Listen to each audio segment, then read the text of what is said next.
Hmm, still got space. That's a pleasant surprise. I thought I was out of space. But anyway, I'll go do a film review here. This one's a little bit different because usually when I do film reviews, it's from a film that I already know from a DVD or a film I've seen in the cinema. Um, my views on cinema haven't changed. I'm still concerned about it, and I still think that's one of well, certainly the thing I miss the most, or one of the things I miss the most regarding lockdown, apart from my own family and coffee shops. But this film review is different because it's from a Netflix film. Now, my sister-in-law gave me access to her Netflix account yesterday. I know I've been a little critical of Netflix because I've this concern that it will rival cinema, and I still have that concern. But anyway, I've checked out some of the things that are there, and I've just watched something called Death to 2020. This is a mockumentary about last year, basically, and I'm just going to read out some of the details from the Wikipedia article. Um, it was mostly panned by critics, incidentally.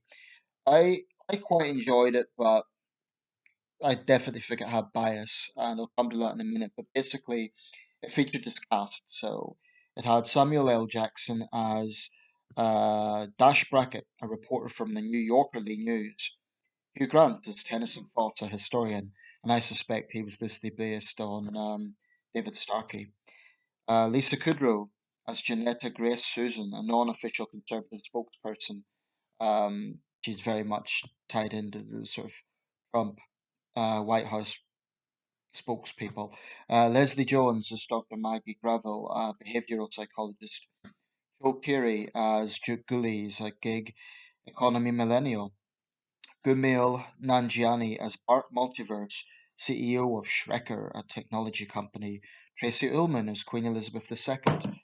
Kristen Milotti as Kathy Flowers, a self-described soccer mom representing a stereotypical Karen.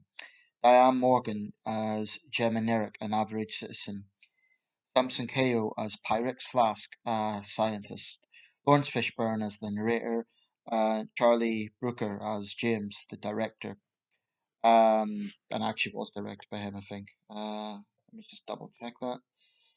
Yeah, he was actually the director. Um, apparently, he's the creator of Black Mirror, which was a popular UK series. Um, okay, there's a few things about this. So it basically looked at the year in review, month by month. It was heavily orientated towards British and American news, particularly American news. Um, obviously, it featured the coronavirus. There was a little bit about China, but it was very, very heavily swayed towards America and Britain, which is fine, but that's, obviously not the whole world. Um, I do think it was biased. I mean, it had a bit of a swipe at the woke brigade, and it certainly had a swipe at Biden and the Democrats. However, I think the overarching sort of slant was definitely mocking conservatives on the right more.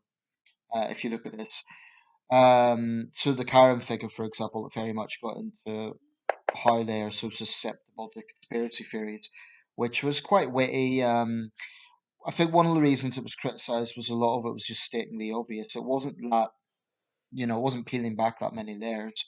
Um, some of it was quite funny. Some of it was, particularly the middle section, which was last summer, Black Lives Matter protests and the statues protests. I think the whole angle with that was very biased.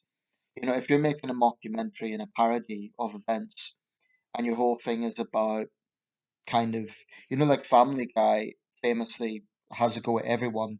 Well, I'm thinking, okay, you're mocking the historian here, kind of implying that he's a reactionary right winger, but how about mocking the protesters as well? Um, so I definitely think this had a left wing bias. But it was quite entertaining. It was quite witty. It was definitely worth watching.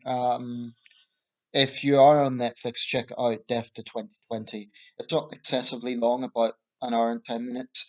Um, yeah, that's my review of Death to 2020. summed up, I would say it had witty moments. Um, the acting was very good, at the roles they were playing.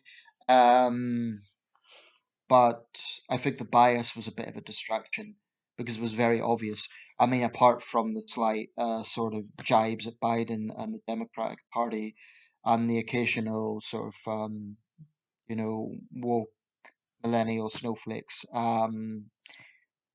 the angle was definitely, you could see where it was going, and